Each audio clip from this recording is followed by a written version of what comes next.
Hi everyone, I'm Kayla, and today I have my July wrap-up and August to BR video. And I apologize for not updating in the last week. I've been apartment sitting at my grandparents'. I haven't really been home. I'm still here, actually. That's why there's like an odd background or whatever. So let's get started. In July, I started off by reading The Duff by Cody Keplinger. Duff stands for The Designated Ugly Fat Friend. And I really enjoyed this book. It's about this girl named Bianca who is struggling in her group of friends because everyone is hotter than she is, according to her.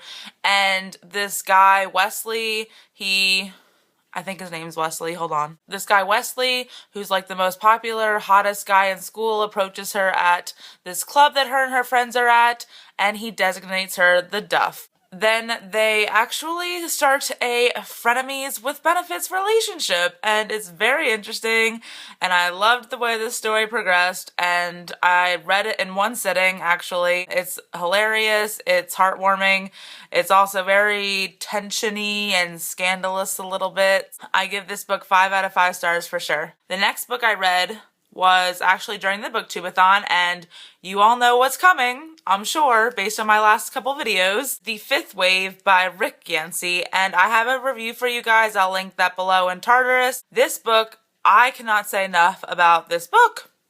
It's so good, and I actually read that they optioned the film rights. Yes!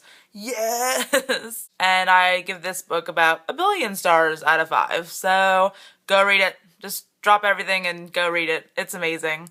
Also during the booktubeathon, I read Leviathan by Scott Westerfeld. This is the first book in the Leviathan trilogy. It takes place in alternate history during World War I. It showcases the Clankers versus the Darwinists. And the Darwinists create these monstrous, genetic, huge animal creations, and the Clankers are more robotic, more mechanical, and it's just about how they clash and how World War I revolves around these two factions.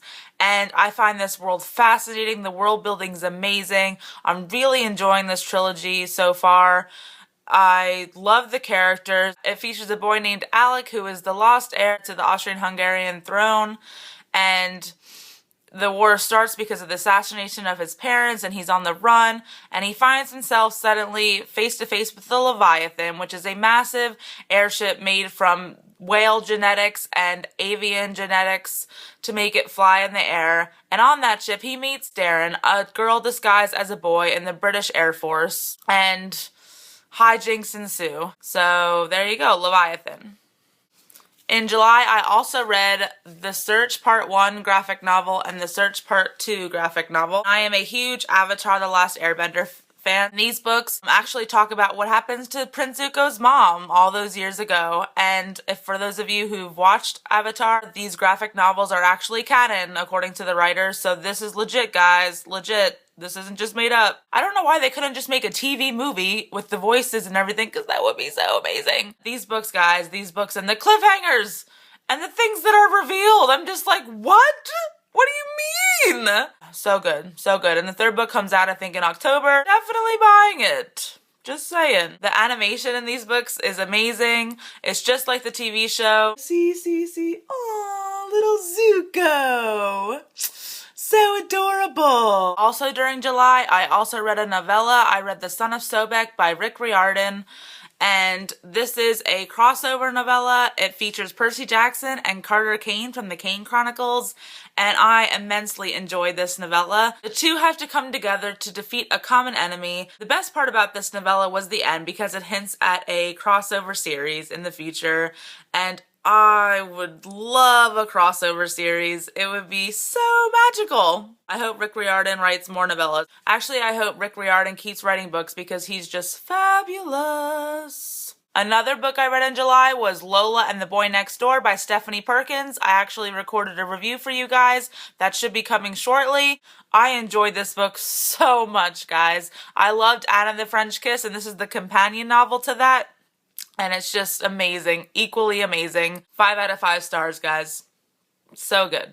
The last book I read in July was Amy and Roger's Epic Detour by Morgan Matson, and I enjoyed this book so much. It's about a girl named Amy Her father just died. Her mother wants to move across country to Connecticut, and she does. She ups and flies a plane to Connecticut to get the house ready for them. Meanwhile, her brother Charlie's in rehab. So Amy has to drive their family car across country to Connecticut, and since she doesn't want to drive because that's how her father died, her mother gets her friend's son Roger to drive with her, and instead of following the itinerary that her mother has laid out for them, they decide to go on their own little detour and see whatever they want to see and do whatever they want to do. And I really enjoyed the way this book was told. There was scrapbooks in it. There was pictures of the places they've been. There were lists and music playlists. It was magical in the fact that I saw pieces of America that I never really saw before, and I hope to take a road trip someday, like Amy and Roger. I give this book 5 out of 5 stars. That completes the list of books and things that I read for July. Let's get to my August TBR, guys. So in August, I plan on reading for sure 4 books. You may be wondering why it's only 4 books, and that's because I just ordered a massive birthday haul from Amazon. So until that gets here, I really can't decide what I'm going to read in August, because in that order, I know that I ordered The Archive by Victoria Schwab, and I also ordered The Darkest Minds by Alexandra Bracken, and I've heard nothing but amazing things about those books. I have to decide whether I'm going to read those books or The Selection by Kiera Cass, or The School for Good and Evil. That's a new book. It's like a fairy tale retelling. Let me know if you guys heard about it, and comment down below and tell me what you recommend that I read out of the books that I just mentioned. But for sure in August, I already started reading The Cuckoos Calling by Robert Galbraith, aka J.K. Rowling. I'm about 50 pages into this book already. It's really good so far. I like mysteries, I like adult thrillers, and that's kind of what this is like so far.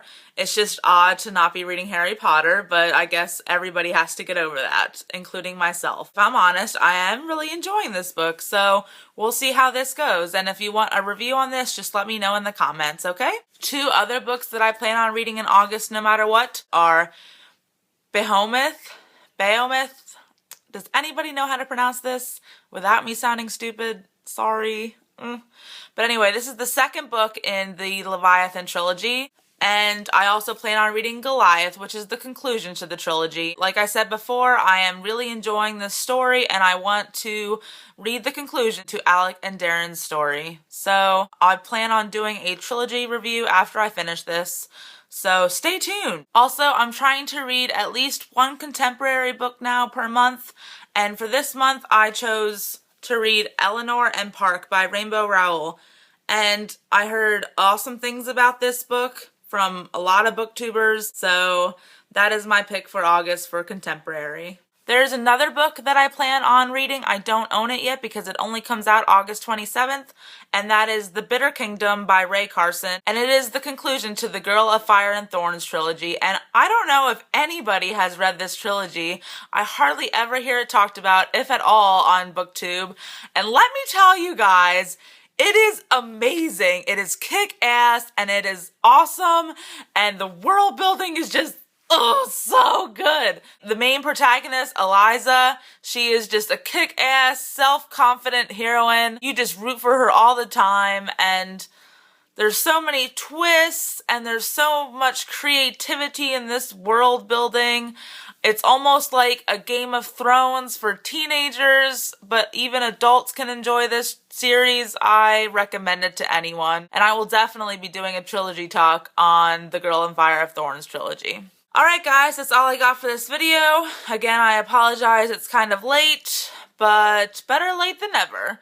And I hope to see you more in the future. Oh, and thank you so much for subscribing. I actually just hit 100 subscribers the other day, and thank you so much. That's all I got for you guys. Have a good day. Bye! Austrian-Hungary, a crocodile, enemy, alligator, I don't know. I will be, is it Darren? Dylan, Darren.